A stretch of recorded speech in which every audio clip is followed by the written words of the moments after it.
біліп алу керек, көңіліміз күйіміз қандай екен, қолымызды түзу тұрып, партадан шығып тұрамыз. Ал біз қандаймыз? Белсендіміз. Біз қандаймыз? Ұйымшылмыз. Біз қандаймыз?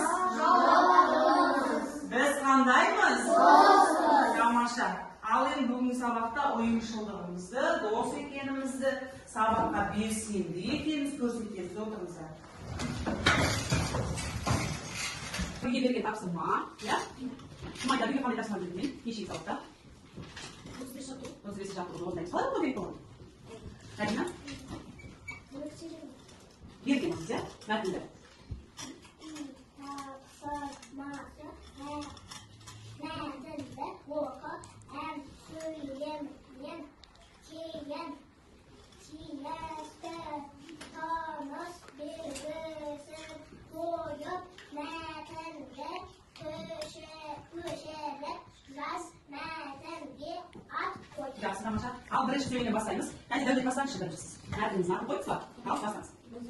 Дауысын шығарып, біздің орталық. Жақсы, сөйлем аяқталды ма? Қандай тыныс беріп ойдыңыз? Нүкте. Екінші сөйлемді әдет қош. Екінші сөйлем. Мектептің сынып бөлмелерін кең жағы терезелері. Жақсы, тамаша. Ал соңғы сөйлемді аян оқыңыз. Біздің сыныптың оқушылары Әдетті. Тамаша. Егер де сіз тыныс белгіні біздің экрандағыдай қойылған болса, демек, және де мәтінге ат қойған болсаңыз, 2 балл қозғаймыз бәйгеге жету үшін.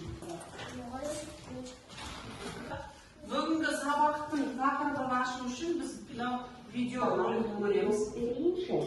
Жарайды, тағын телінен ойнайтын, ойынға бір қоймайтын, мадал деген баланы сұрағы жоқ қоймайтын. Жаңбыр қалай түркіліп, неге сыйды күн күйіп, аспан неге көкпеңбек, таулар неге күнгейіп. Керемет, Алина, Марал қандай сұрақ қойды? Жаңбыр қалай түркіліп, неге сыйды күн күйіп, аспан неге көкпеңбек, таулар неге күнгейіп. Ал сөйлемдердің соңына қандай тыныс белгісі қойылған? Сұрау белгісі. Қалай ойлайсың? Сұрақты не үшін қояды? Сұрақты жауап алу үшін қояды. Осыдан қандай ереже шығады? Жауап алу мақсатымен айтылған сөйлемдерді сұраулы сөйлем деп атаймыз. Сұраулы сөйлемнен соң сұрау белгісі қойылады. Мысалы, сенің атың кім? Нешінші сыныпта оқисың? Сабақтарың сағат нешеде басталады? Дұрыс. Дана, мына сөйлемдердің қайсының соңына сұрау белгісі қойылады? Ауа райы қандай жақсы? Олар бірге тұра ма? Балалар ауыл маңындағы жарысқа шықты. Олар бірге тұра. Ал. Жақсы. Кеше біз қандай сөйлем өткен еді сабақта? Кім айтады? Хабарлы сөйлемді өтті. Хабарлы сөйлемнің ережесін кім айтады сен маған? Хабарлы сөйлем ережесін. Ал, кім айтады маған? Түгел баяғы айтамыз. Бірдеңенің жайын хабарлау мақсатында айтылған сөйлемді хабарлы сөйлем дейді. Хабарлы сөйлемнің соңына нүкте қойылады. Мысалы, оқушылар кітапханаға Барды. Жақсы. Мысалы, оқушылар кітапханаға барды дейді. Демек, хабарлы сөйлемнен кейін біз қандай тыныс беріп қояды екенбіз? Нүкте. Ал сөйлем туралы біз өткен сабақта. Сөйлемнің ережесін кім айтады? Әдет, айта ғой. Сөйлем аяқталғанда ойды білдіретін сөйлем соңында не нүкте қойылады, не сұрақ белгісі, не рет белгісі қойылады. Тамаша. Яғни сөйлем аяқталған кезде бізде нүкте, сұрақ белгісі немесе рет белгісі қойылады екен. Жақсы, тамаша. Ал біз мына видеоға қарап тұрсақ, біз қандай сөйлем туралы екен бүгін сабағымыз? Кім айтады, қандай сөйлем туралы өтеді екен сабақта? Сұраулы сөйлем екен, иә? Осы жерде сұраулы сөйлеміміз қайсы екен біздің кім оқиды? Олар бірге тұра ма? Қандай белгі бар екен? Сөйлем айтқанда. Сұрақ белгісі бар екен. Жақсы. Тақырыпты жаздық, я?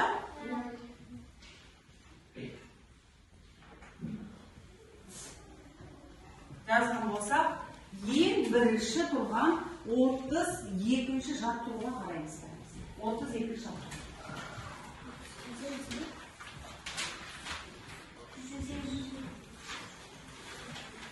Тыңдаймыз. Дастан сабақта отырып қайта-қайта терезеге қарай берді. Сабақ аяқталды.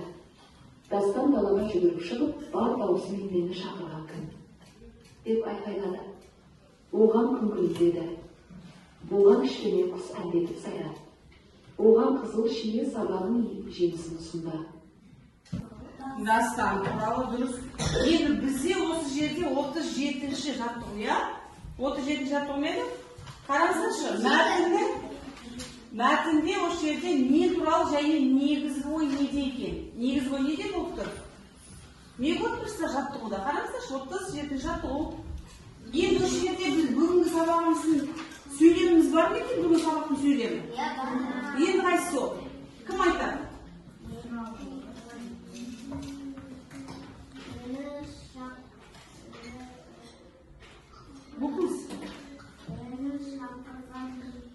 Мені шақырған кім? Бәріміз айтып көрейікші. Мені шақырған кім? Қандай сөйлем екен? Сұраулы сөйлем екен, я? Ең соңында қандай тіс берді тұр? Сөйлемнің? Сұрақ белгісі тұр екен, дұрыс айтасыз. Яғни мені қараңыздар. Бізде мәтінді түсініп оқыған болсақ, бұл жерде мені шақырған кім деген тұр, я? Көріңіздер ма? Демек, бұл қандай сөйлем? Сұраулы сөйлем екен. Ал енді бәріміз 8-ші жаттығу. Ақ телпек кемпір қосақтың суретін салғысы келді. Ол демеу ақ қағазбен бояу қарындаштарын алып сурет салуға кірісті. Кенет, осындай кемпір қосақ бола ма екен? Деген біреудің дауысы естілді. Ақ телпек бұрылып қарап еді, ешкім көрінбеді. Ал қабырғаға күн сәулесі түсіп тұр екен. Амансың ба балақай? Бұл менмін, күн сәулесімін. Сенімен сөйлесіп тұрған, сен кемпір қосақты дұрыс бояған жоқсың. Қалай бояу керек екен? Сен қайдан білесің? Себебі кемпір қосақты жасайтын менмін. Сонда қалай? Сен ақсың. Ол болса түрлі түсті. Ой, мен әшейін сырт көзге ғана ақ болып көрінемін. Ал шын мәнінде менің бойымда бірнеше түс бар. Қызыл, қызғылт,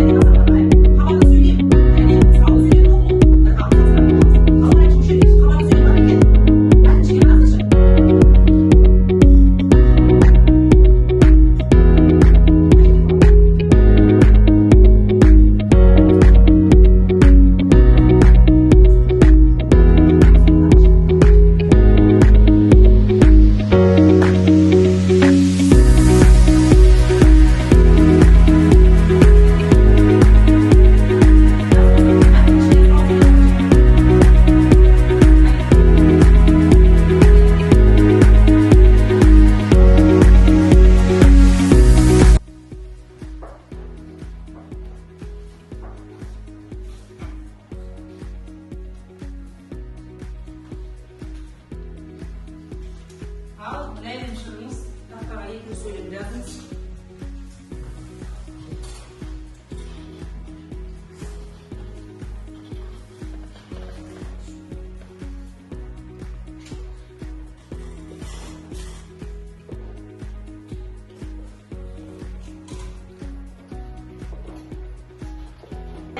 Дауысын шақырыңыз.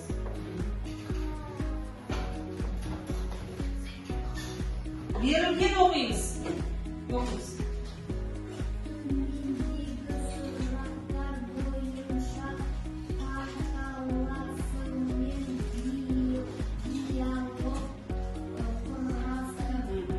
Диалог құрастырамыз. Енді неше сұрақ белгісі бар екен? Неше сөйлем тұр? Оқыңыз бірінші.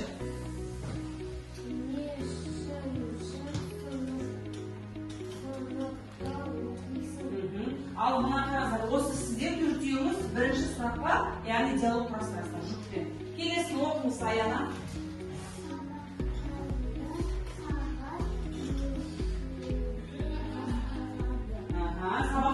сөйлей басталады. Сіздер сол сұраққа жауап жазасыздар.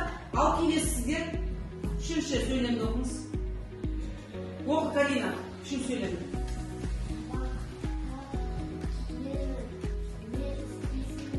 Не істейсіз? Демейді сұраққа не жазамыз қазір? Жауап жазамыз. Жазыңыздар бәкеге. Жылдам. Жылпен. Жылдам қай жұп бірінші болады екен? 2 минут уақыт кетеді. Bir ғана сөйлем. Ал жақсы. Қай жұпта еді? Ал екеуіміз оқыңыздар, біреуіміз. Сұрақты біреу оқыңыз, ал жауабын біреу оқыңыз. Оқыңыз сұрағын оқыңыз. Иә.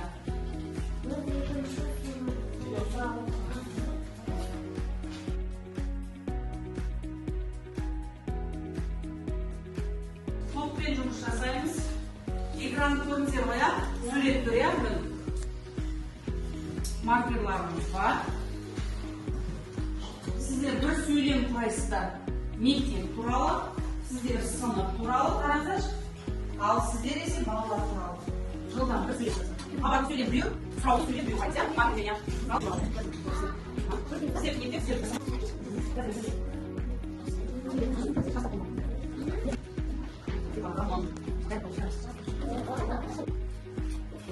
Образ қойған жоқсың, қандай сөйлем? Қандай сөйлем екен ол? Не мектепте бар? Тамаша. Екінші сөйлемді оқыңыз. Сен мектепте не істейсің? Қандай сөйлем екен ол? Сұраулы сөйлем. Жақсы, тамаша. Қол шапалақтап қойыңыз. Жақсы. Ал екінші топ келіңіздер. Дәлеп келіп. Дәлеп келіп.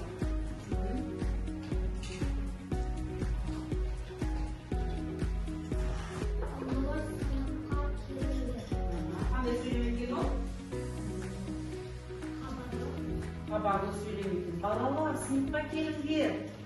Той шақырамыз ба біз балалар? Иә, тамаша. Екінші сөйлемді оқыңыз. Қандай сөйлем екен бұл? Сұраулы сөйлем екен. Жақсы, тамаша. Екінші топ.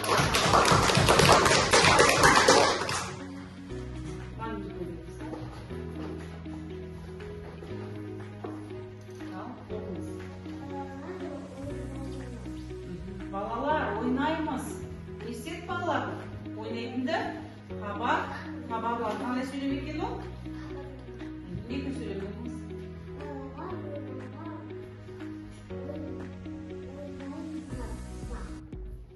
Дұрыстап оқыңызшы.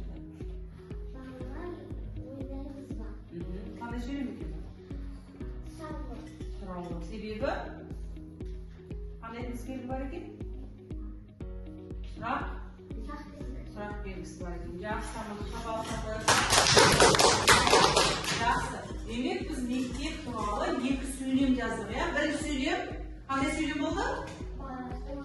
Қандай сөйлем? Хабарлы сөйлем. Екінші сөйлем? Сұраулы сөйлем. Тамаша, жақсы.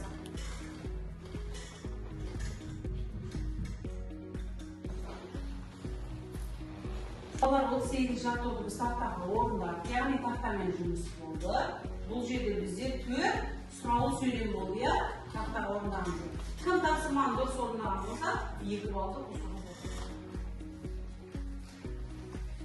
Енді бұл сабақты қорытындылау үшін орындау арқылы біз тапсырманы орындайтын боламыз, иә?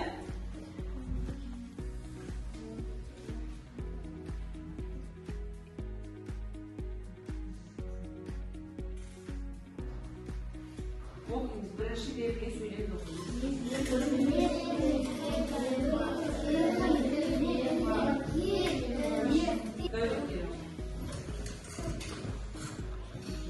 Бірінші сөйлемді оқыңыз.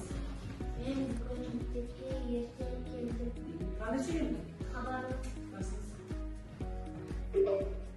Тамаша. Екінші сөйлемді оқыңыз, қараңыздар.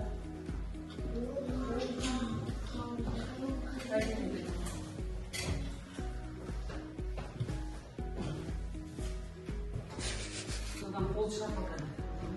Қандай сөйлем? Бірінші сөйлемді оқыңыз. Ол қайда кетті? Қандай сөйлем? Сұраулы сөйлем. Тамаша.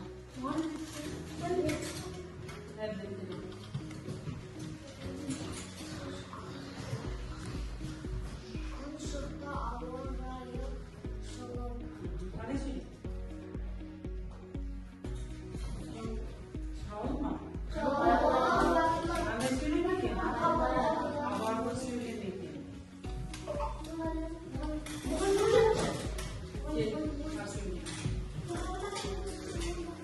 söylemiyorsunuz. Kreatif kılıçlardı küçük kaya koydum. Hadi söyleyin. Gelin. O dostların yüzüne Hadi söyleyin. Haber. oynar. Gelin sana.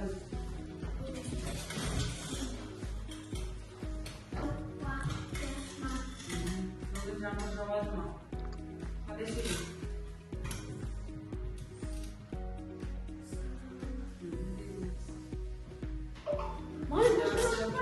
Bir böyle. Olacaksın okudum. Hadi söyleyin.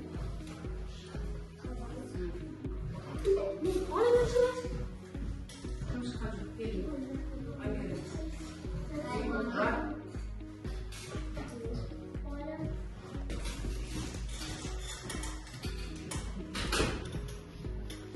Kaydan boyun Göster bakayım.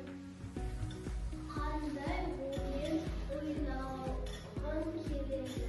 Hadi söyleyin. Oynar. Gelin.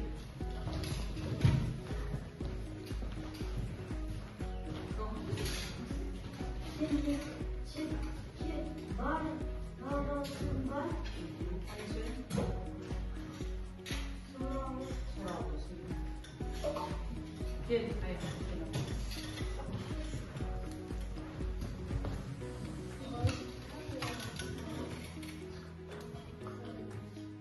Nokta dalam. Hadi söyleyin bakayım. Kabar. Ya, tamam sen.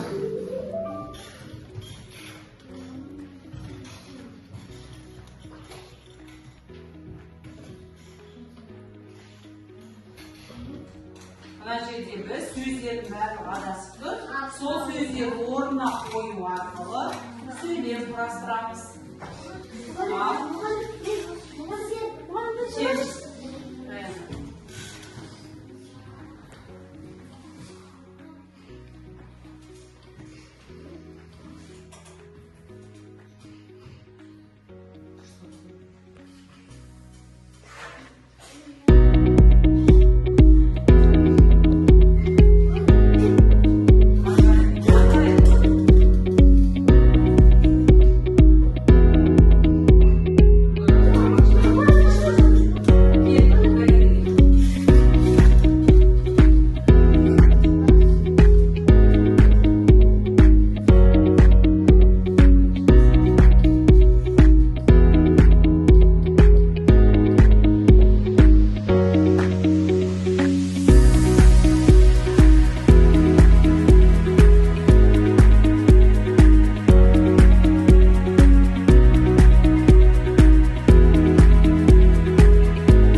соңында сөйлем соңында не нүкте қойылады, не белгісі қойылады, не сұрақ белгісі қойылады. сұрақ белгісі қойылады. Жақсы тамаша қылыңыз.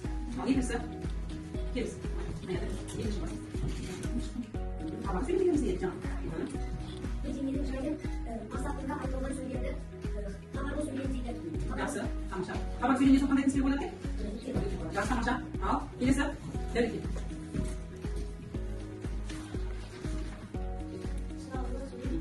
Біз сұрау сөйлем білуші бірінші не береміз оларға?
Жақсы тамаша.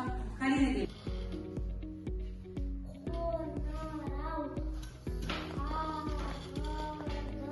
Қоңырау соғылды.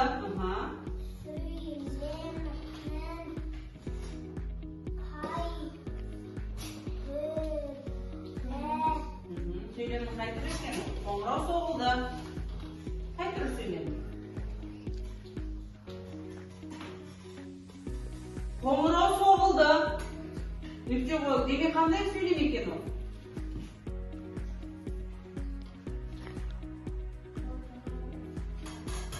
Хабарлы сөйлем. Дұрыс отырыңыз. Соңғысына шығармаған нұрлы кел.